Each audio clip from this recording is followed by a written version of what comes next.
Casi todo lo que crees sobre la Edad Media es falso. Hollywood nos muestra campesinos sucios y brujas quemadas en la hoguera, pero la verdad era mucho más extraña y sombría. Durante más de 1000 años, la gente hacía cosas que hoy nos llevarían a la cárcel. Algunos por miedo, otros por fe ciega o por pura crueldad. Y todos ellos demuestran lo cerca que estaban la civilización y el caos. Prepárate para 10 prácticas que te harán sentir feliz de vivir en el siglo XXI. La sangre como remedio. Cuando la medicina era mortal. Imagina que entras en un hospital medieval con dolor de cabeza y no sales con vida.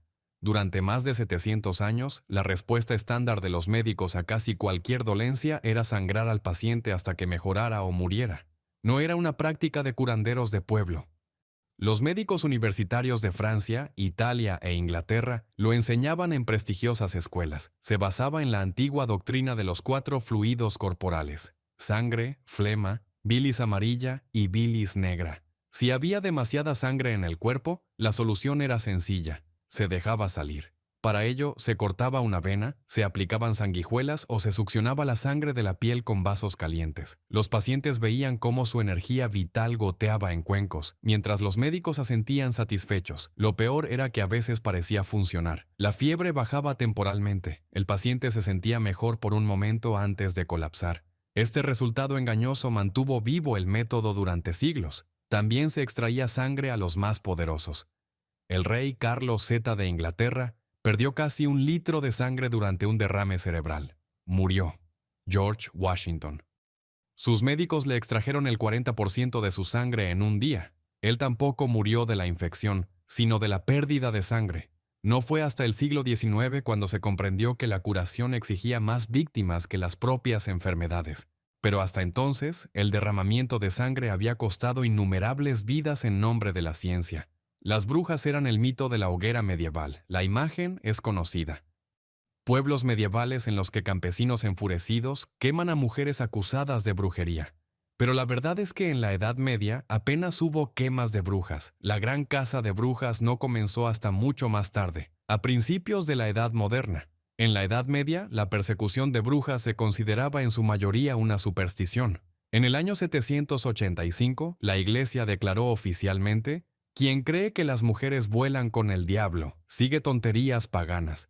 El verdadero horror llegó entre 1550 y 1650. La caza de brujas se desató especialmente en zonas protestantes como los territorios alemanes. Mientras que en España e Italia solo hubo unos pocos casos, en Alemania se quemaron miles de personas en la hoguera. ¿Por qué? La creencia de que cada individuo estaba conectado personalmente con Dios o con el diablo hacía más peligrosa la sospecha de adoración al diablo.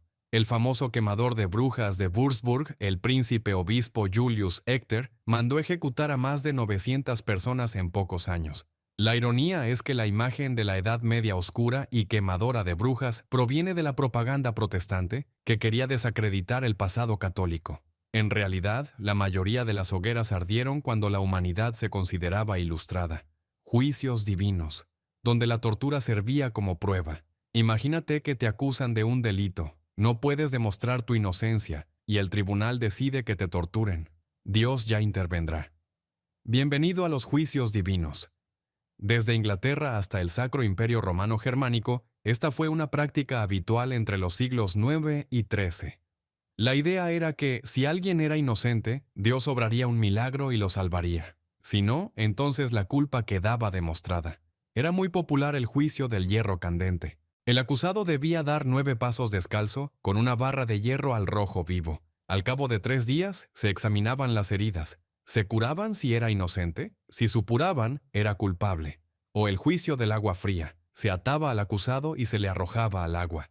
Quien se hundía y se ahogaba era inocente. El que se salvaba era culpable y era ejecutado.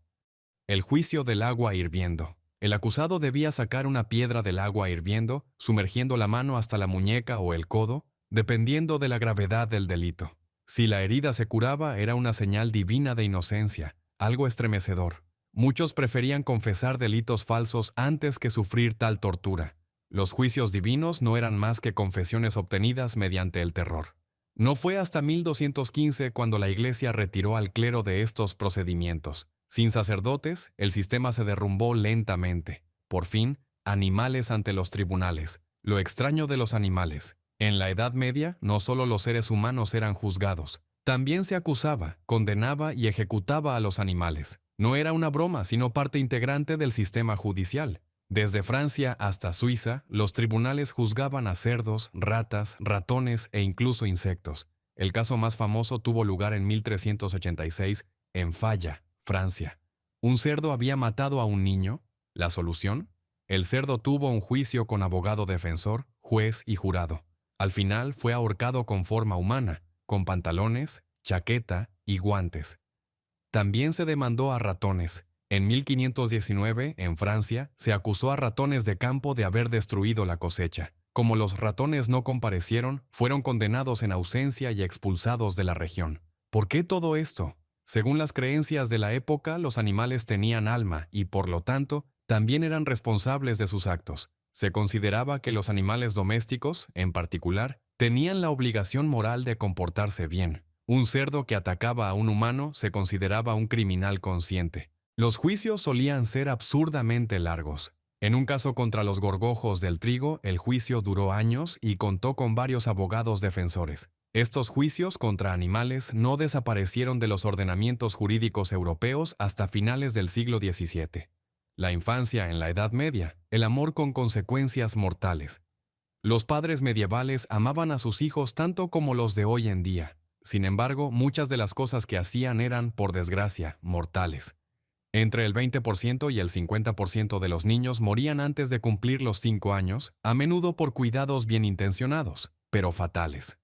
Las familias ricas buscaban nodrizas, mujeres que amamantaran a sus bebés, pero no importaba la salud, sino características como el carácter moral, el color del pelo, el rubio se consideraba ideal, o incluso el sabor de la leche. Las madres pobres, por su parte, daban a sus recién nacidos alimentos sustitutivos peligrosos, agua con miel, vino o cerveza. Sí, los bebés bebían alcohol porque se creía que les fortalecía. El cambio de pañales también era problemático. Los niños pasaban meses envueltos en pañales tan apretados que apenas podían moverse. Se creía que las articulaciones flojas se deformaban. El resultado, dificultad para respirar, trastornos circulatorios y, en ocasiones, la muerte.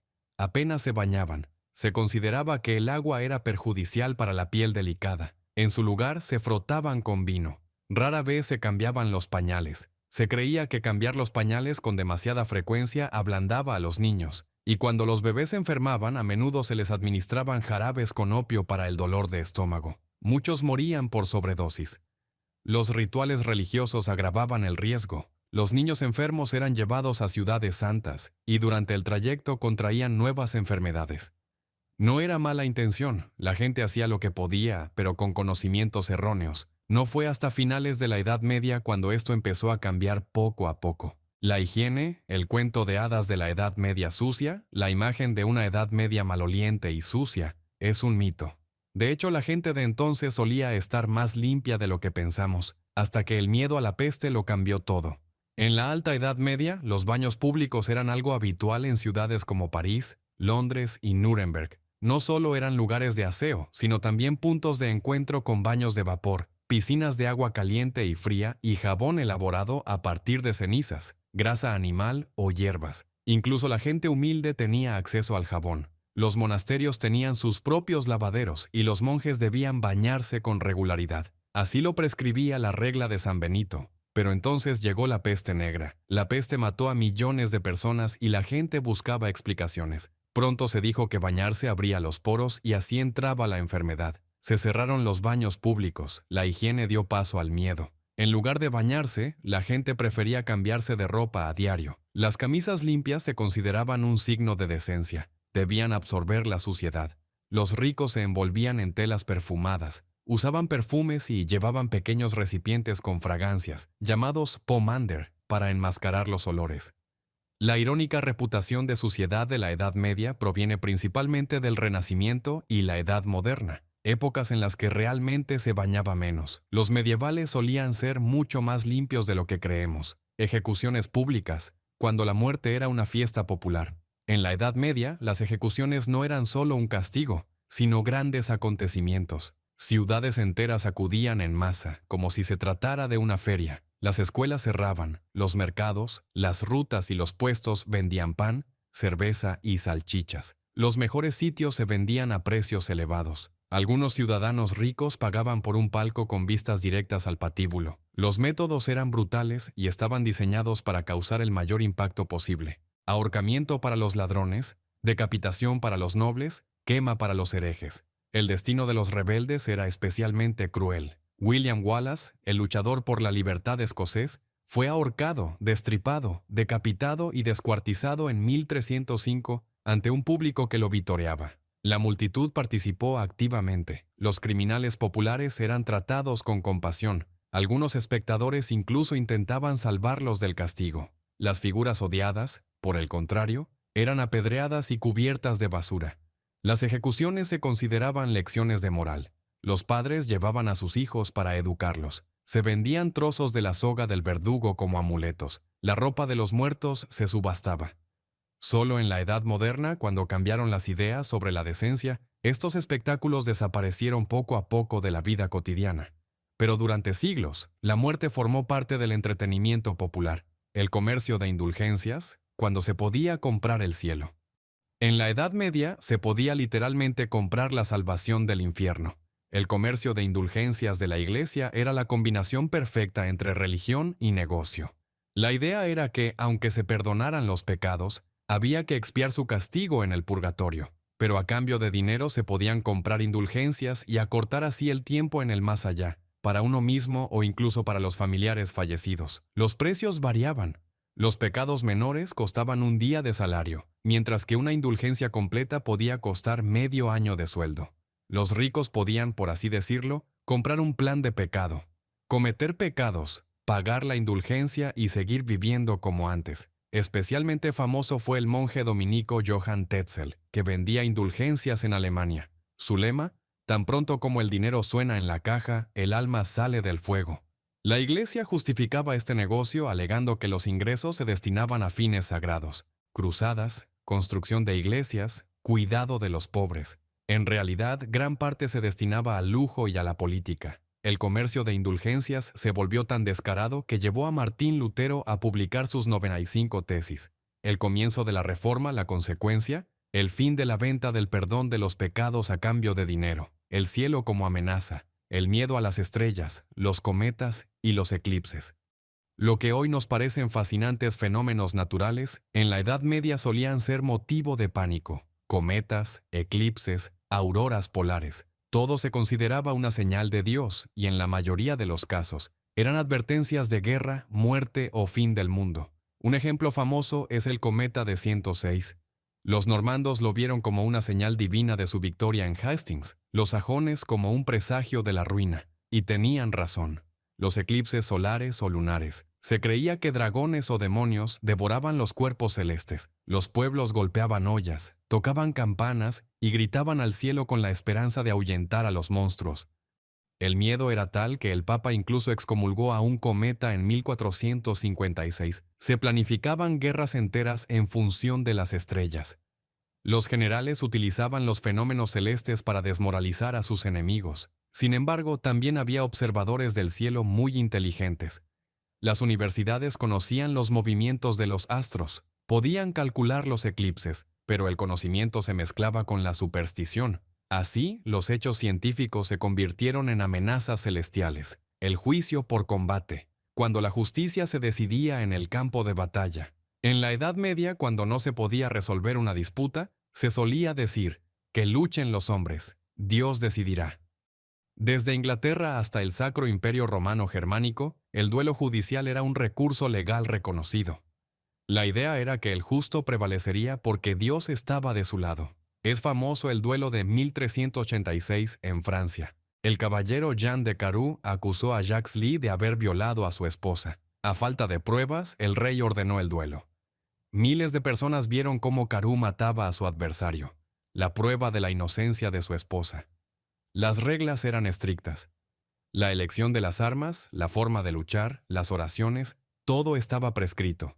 Quien se rendía confesaba su culpa. Las mujeres rara vez luchaban ellas mismas. Podían elegir a un campeón que luchara por ellas, pero el sistema tenía puntos débiles. Los ricos podían permitirse contratistas experimentados. Los físicamente débiles apenas tenían posibilidades, aunque fueran inocentes. La Iglesia comenzó a rechazar este procedimiento y, con el tiempo, se impusieron los tribunales basados en pruebas en lugar de en el uso de la espada. La Edad Media no fue una época de gente estúpida y cruel, como suelen mostrar las películas. Fue una época en la que las personas intentaban comprender el mundo con los medios y los conocimientos de su tiempo, y a menudo se equivocaban terriblemente, ya fuera la sangre como medicina, los animales en los tribunales, la educación de los niños con consecuencias mortales o los signos celestes que desencadenaban guerras. Muchas prácticas parecían totalmente lógicas en aquella época. Hoy en día nos parecen extrañas o crueles. Pero quién sabe, quizá las generaciones futuras miren alguna vez a nuestra época y se sorprendan de cosas que nosotros consideramos correctas. La verdadera lección de la Edad Media es reconocer siempre los propios errores y tener el valor de superarlos en algún momento.